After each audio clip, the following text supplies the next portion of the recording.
ये वो जो आईएमडी की प्रेस कॉन्फ्रेंस हुई, उन्होंने बोला कि मॉनसून एक्चुअली नॉर्मल होगा और एक मार्केट में पिछले 3 महीने से एक डर लगा हुआ था कि शायद मॉनसून डेफिशिएंसी होगी और हमने रूरल स्टॉक्स में काफी करेक्शन देखी थी, खासतौर से ट्रैक्टर रिलेटेड स्टॉक्स, थोड़े से ऑटो स्टॉक्स, वहां पर अब एक शानदार पुलबैक आया है और इस पॉकेट ने पहले काफी पेन झेली है। यहाँ पर कोई आइडियाज हैं आपके पास इस समय? आपको लग रहा है यहाँ पर कुछ बाइंग बन सकती है? दोस्तों, अगर आप बाजार में अपना पैसा इन्वेस्ट करना चाहते हैं तो अभी जुड़े एंजल ब्रोकिंग के साथ में, क्योंकि यहाँ आपको मिलती है एक अच्छी एडवाइस और भरोसेमंद सर्विस और यहाँ अकाउंट ओपन करना भी है बिल्कुल फ्री ऑफ कॉस्ट। तो आज ही जुड़े एंजल ब्रोकिंग के साथ में, अकाउंट ओपनिंग लिंक डिस्क्रिप्शन में है, आज ही अपना अकाउंट ओपन कराएं। देखिए, एग्री स्टॉक्स के अंदर में हमारे हिसाब से अच्छी बाइंग बन सकती है, बिकॉज ये स्टॉक काफी करेक्ट हो चुके हैं, इनकी ट्रेजेक्ट्री अच्छी है, गवर्नमेंट की फोकस है एग्रीकल्चर के ऊपर में। उस हिसाब को देखते हुए डिमांड वाइज तो मुझे प्रॉब्लम नजर नहीं आती है ना। तो हम मार्केट कमेंट्री बहुत सुनते हैं हम लोग मॉनसून के बारे में, बट काफी अपने इन्वेस्टमेंट डिसीजन पे आई डोंट थिंक इतना हम लोग उसको लेके चलते हैं, बिकॉज गवर्नमेंट कुछ भी कर ले, या अगर आपका खेत आपका उजड़ गया है आपके बारिश से, तो आपको कॉम्पेंसेशन मिल जाएगी। तो मॉनसून होना ना होना का फर्क इतना हमने डिमांड पे पिछले 5-7 साल में अनुजी नहीं देखा है, जो कि आप मार्केट में अखबारों में पढ़ते हैं कि डिमांड कम हो जाएगी, ये तो नहीं देखा हमने।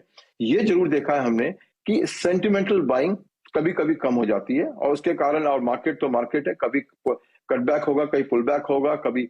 But agri stocks, seed companies, ये कंपनियां जो हैं, जो साइंस पे एग्रीटेक कंपनीज हैं, इस पे हमारा काफी कॉन्फिडेंस है कि अगले 12 से 24 महीने के अंदर में ये अच्छा रिटर्न देंगी, बिकॉज इलेक्शन ईयर के अंदर में जो परचेजिंग पावर रूरल इंडिया में अनलीश करेंगे, चाहे इलेक्शनरिंग के लिए करेंगे, चाहे पब्लिसिटी के लिए करेंगे, चाहे गवर्नमेंट की स्कीम आएंगी, इनको डायरेक्ट बेनिफिट होगा एग्री प्रोडक्ट्स को। उस हिसाब को देखते हुए कई एमएनसी कंपनी अच्छी है एग्री सेक्टर में, तो एक आध इंडियन कंपनी अच्छी है, खासकर एग्री एक्सपोर्ट्स में अच्छी कंपनियां हैं। उसको देखते हुए इस सेक्टर पे आई थिंक हमको अबव मार्केट रिटर्न मिलने की बहुत उम्मीद है और इसलिए काफी सारा हमारा इन्वेस्टमेंट उस तरीके से जा रहा है। अजय जी, अभी आपने जो इलेक्शन ईयर का जिक्र किया, मई 2024 का, आपने एग्री शब्द का इस्तेमाल किया, उसी से कोरिलेट करते हुए मैं ये बजाज ऑटो को पिछले 4-5 दिन में देख के, 10 दिन में देख के आपको हैरानी हुई सर क्या? और क्या ये एक बहुत अच्छी बाइंग अपॉर्चुनिटी है बजाज ऑटो में, या फिर टू व्हीलर स्पेस में TVS, Bajaj auto, hero MotoCorp? आपका व्यू? देखिए, बाजार में रहते हुए तो हमें बहुत चीजें नजर आती हैं रोज, जिसमें कभी अचंभा भी होता है, कभी एक्साइटमेंट भी होती है, कभी ये भी होता है कि यार ये क्या हो रहा है। कई बार होता है कि ये क्या हो रहा है, बट ठीक है, बाजार तो बाजार है, आपसे आगे चलेगा, आपको गलत भी साबित करेगा। देखिए, बजाज ऑटो जैसी कंपनी में निवेश करके क्या मिला निवेशक को पिछले दशक में? कुछ भी नहीं रिटर्न आई ना। आप देखिए, पॉइंट टू पॉइंट रिटर्न देखिए, क्या रिटर्न है। एक कंपनी जिसमें 30,000 करोड़ की एफडी है, वो अपनी ईवी में भी पीछे रह गई। मोटरसाइकिल में टीवीएस मोटर ने क्या शानदार परफॉर्मेंस दिखाया, वहां पीछे रह गई।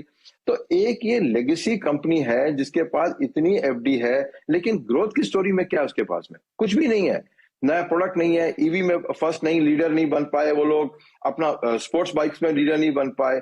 तो ऐसी कंपनियों में निवेश कभी कभी होगा, किसी ने इंटरेस्ट लिया होगा, कभी रीबैलेंसिंग हुआ होगा पोर्टफोलियो का, वो भी नहीं जानता कि किसी HNI ने खरीद लिए होंगे शेयर किसी कहने पे कि 30,000 करोड़ कॉर्पस है, तो इंटरेस्ट जो आएगा वो तो बढ़ के आएगा ना।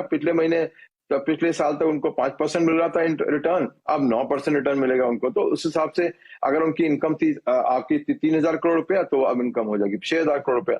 तो ट्रेजरी इनकम पे जरूर उनको बहुत बेनिफिट मिलेगा, बिकॉज कॉर्पस एफडी का बहुत बड़ा है। बट अगर निवेशक हैं तो बियॉन्ड ट्रेजरी देखेंगे उसको, तो उस कंपनी में क्या ग्रोथ इंप्रेशंस है मैं नहीं जानता हूं, शायद कुछ और लोग जानते होंगे, बट ये जरूर है ट्रेजरी इनकम का बेनिफिट इस बैलेंस शीट में और प्रॉफिट एंड लॉस में बेहतरीन तरीके से नजर आएगा। तो प्रॉफिटेबिलिटी रेशियो बढ़ेंगी, वो बढ़ेगा, प्रॉफिट बढ़ेगा, अदर इनकम बढ़ेगी, बट कोर बिजनेस में कुछ ऐसा चेंज होगा शायद मैंने देखा नहीं है, मैं भी मिस कर गया हूँ। ओके, तो final question then Ajay ji, 2 part question actually. एक तो ऑड्स क्या होंगे इस मार्केट के अब ऑल टाइम हाई की तरफ जाने के लिए, और दूसरा ब्रॉडर मार्केट अच्छे से कब पार्टिसिपेट करना शुरू करेंगे? क्योंकि कई लोगों के सवाल है कि निफ्टी भले 18,000 पर आ गया हो वापस, मेरा पोर्टफोलियो अभी भी पेन में है और 16,500-16,000 के लेवल पर है।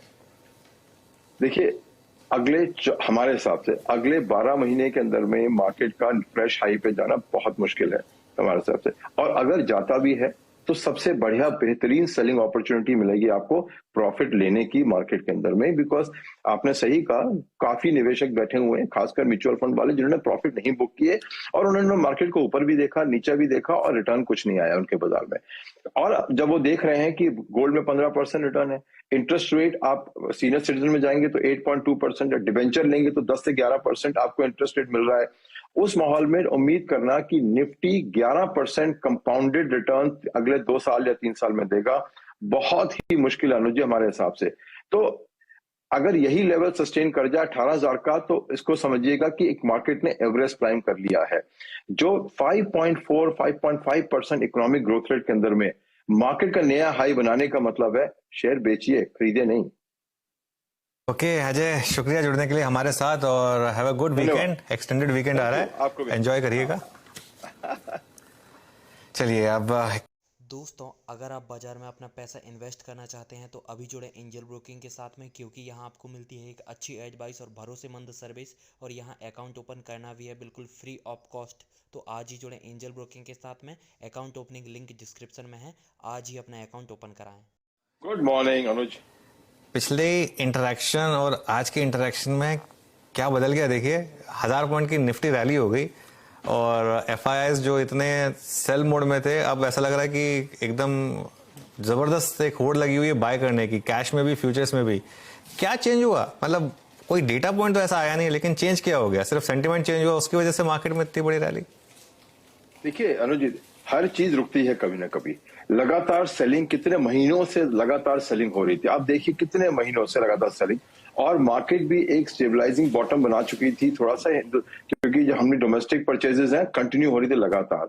तो अगर आप एफआई इन्वेस्टर की तरफ बैठे हुए हैं, आप देख रहे हैं कि सेलिंग हो रही है, लगातार हो रही है, लेकिन मार्केट अभी भी एक कंसोलिडेशन बॉटम के अंदर में बैठा हुआ है। तो सूनर और लेटर टेक्निकल कॉल्स आ जाएंगे कि आपको बाय करनी पड़ेगी मार्केट को। तो मेरे हिसाब से फंडामेंटली कुछ चेंज नहीं हुआ, पर टेक्निकली मार्केट ने जो कंसोलिडेशन किया इंडियन मार्केट ने पिछले 3 महीने से, उसका बड़ा क्लियर सिग्नल था कि और जो बिकवाली है उसका कोई इंपैक्ट नहीं आने वाला मार्केट पे, बल्कि रिवर्स करना पड़ेगा स्टैंड जिन्होंने बेचा है।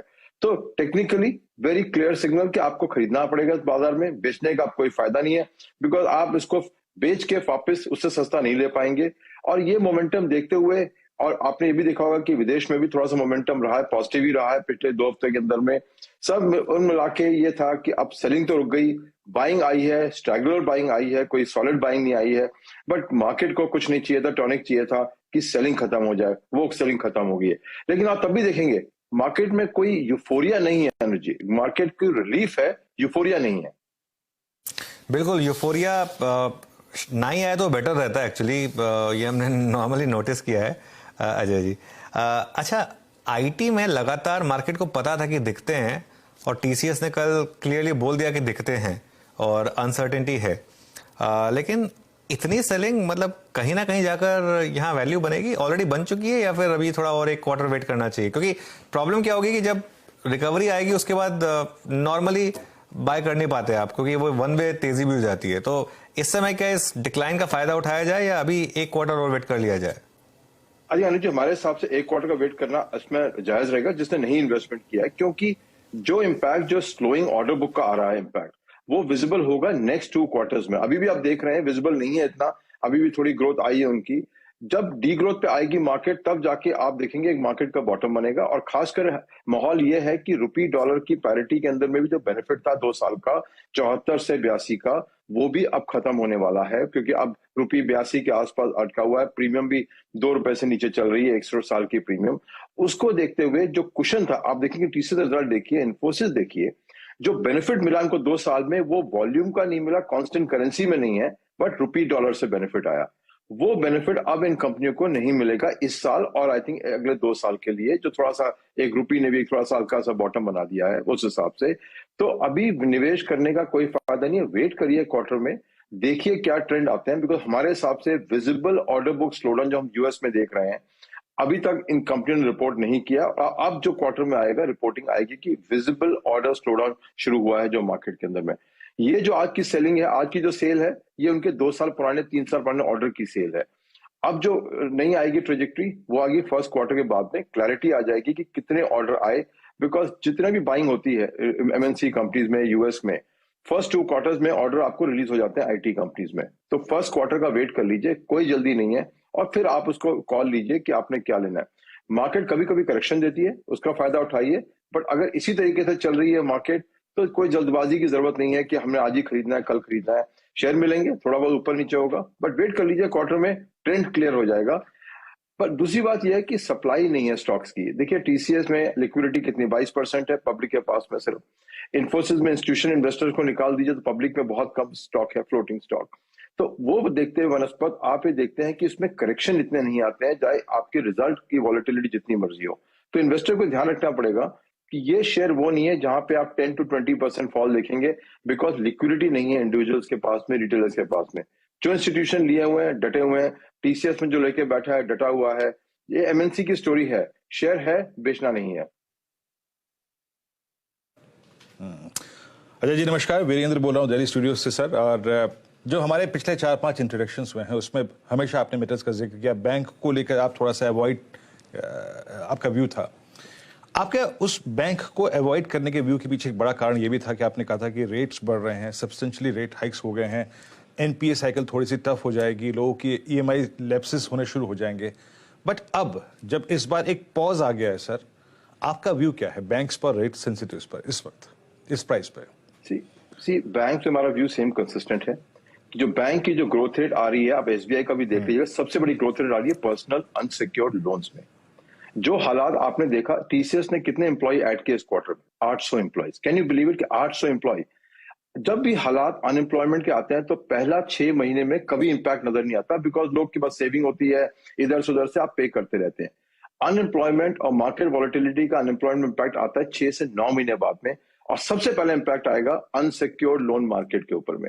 और उसी हिसाब से देखते हुए कि जो बैंकों की ग्रोथ रेट है, और रिकवरी तो छोड़ दीजिए, ग्रोथ रेट भी सारी इसी पर निर्भर है कि हम अनसिक्योर्ड लोन्स को बढ़ाते चले जाएंगे, और उस सेगमेंट के अंदर में स्ट्रेस आना लाजमी है, होगा, टाइम से आएगा, क्योंकि उसमें 6 महीने में तो आपने कभी भी, आप देखिए नौकरी छूटती है तो पहले 3-4 महीना कहीं ना कहीं जुगाड़ करके ईएमआई आप दे देते हैं, नौकरी नहीं होती, उसके बाद में धीरे धीरे स्ट्रेस आएगा। तो हमारे हिसाब से नेक्स्ट 6 मंथ्स के अंदर में जो हमारा क्वार्टर होगा जून टू दिसंबर में, पर्सनल लोन का स्ट्रेस विजिबल होगा बैंक के ऊपर में। एक तो ग्रोथ गिरेगी और दूसरे स्ट्रेस विजिबल होगा।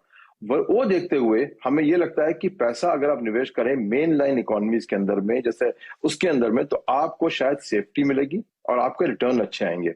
रिलेटिवली शायद मार्केट दोनों बढ़ेंगी, हो सकता है, लेकिन आपका चांसेस है हायर रिटर्न के और सेफ्टी के इंडस्ट्रियल स्टॉक्स में, कैपिटल गुड स्टॉक्स में, मेटल स्टॉक्स में, वनस्पत बैंक में, जिनका एक पिलर चल रहा है इस समय, पर्सनल लोन, अनसिक्योर्ड लोन। कोई कंपनी नहीं उधार ले रही, थोड़ा बहुत ले रही है उधार, जो विदेश के डॉलर बॉन्ड्स को रिडीम करके इंडिया में ले रही है, और वो भी फटाफट जितनी जल्दी होगा वो पे कर देंगे। उस माहौल को देखते हुए, पर्सनल लोन का फोकस देखते हुए, आप ये bank higher and higher risk category में जा रही है धीरे धीरे, और वो उसका विजिबल आएगा, आपको देखिएगा जून के बाद में आप देखना शुरू करेंगे कैसे स्ट्रेस आएगा। ओके, चलिए, तो बैंक्स पे आपका व्यू, मैंडेट अभी भी वही एग्जैक्टली है। अच्छा, अभी इसी रेट हाइक की जो प्रोसेस जिस पे एक विराम लगा है, पॉज लगा है अजय जी, उसी पे थोड़ा सा बात करते हैं। उसके बाद हमने रियल स्टेट स्पेस में, रियल स्टेट एंसिलरी में काफी स्ट्रांग मूव देखा, एचएफसीज में काफी स्ट्रांग मूव देखा। यहाँ पर आपकी राय क्या है सर इस वक्त? देखिए, रेट सरप्राइज था कंपनियों के लिए। तो बेहतरीन बात है कि आपका अब बोरोइंग कॉस्ट आपकी कैप हो गई है, जो एनबीएफसी को प्रेशर आ रहा था कि लगातार रेट बढ़ रहे थे, तो उसके लिए तो काफी रिलीफ था। चाहे इंडिविजुअल को रिलीफ नहीं होगा, बिकॉज आरबीआई ने अब भी अपना टारगेट रखा है 5.4%, उनकी मैंडेट है 4% की इन्फ्लेशन की, और उन्होंने अब भी टारगेट रखा है FY24 का 5.4%। तो उस रेट पॉज को देखते हुए और यूएस में जो कल डेटा आया उसको देखते हुए, आई थिंक आप ये थोड़ा सा रिलीफ मिला है एनबीएफसी को, एचएफसी को, कि अब वो शायद कंपैरेटिव हो सकते हैं मार्केट के अंदर में। दूसरी है, आप जो मर्जी डेटा पॉइंट पढ़ लीजिए, एक चीज नजर आ रही है बड़ी क्लियरली हमको, कि जो प्रमोशनल स्कीम्स आ रही हैं हाउसिंग फाइनेंस कंपनीज की, वो एक मार्केट कमेंट्री जो मर्जी है, वो एक चीज बता रही है कि कंपटीशन इंटेंस है या फिर डिमांड में प्रॉब्लम है। बिकॉज हर एचएफसी ने अब प्रमोशन स्कीम चालू कर दी है, लोअर रेट, खासकर नेशनलाइज्ड बैंक ने कर दिया lower rate, waiver of charges etcetera. इस माहौल में आके अगर आप एचएफसी में अब निवेश करेंगे, उसका रिटर्न आपको 10% पर एनम के हिसाब से निकालना वर्सेस फिक्स्ड इनकम बहुत ही मुश्किल है, मेरे हिसाब से बहुत ही मुश्किल है। बेसिकली एक इकोनॉमी जो 6% से नीचे ग्रो करेगी, 5.4 to 6 जिसका भी एस्टिमेट ले लीजिए, उसके अंदर में आपको इक्विटी से 15 से 20% रिटर्न निकालना बहुत मुश्किल होगा। खासकर जो पूरी उनकी जो बिजनेस है वो लोन पे निर्भर है कि हमें लोन लेंगे और लोगों को लोन देंगे और वो मार्जिन कमाएंगे। HFC का मॉडल यही है। तो उस माहौल में जो कंपटीशन है, माहौल में जो डिमांड सप्लाई है, जो इंडिया की ग्रोथ रेट है, देखते हुए आप मुझे लगता नहीं कि आपको 15% रिटर्न आएगी इन शेयर्स में, जो अभी थोड़ा कॉन्फिडेंस है, बट 15% रिटर्न बहुत ही मुश्किल है इस मार्केट में HFC से निकालना। ओके, चलिए।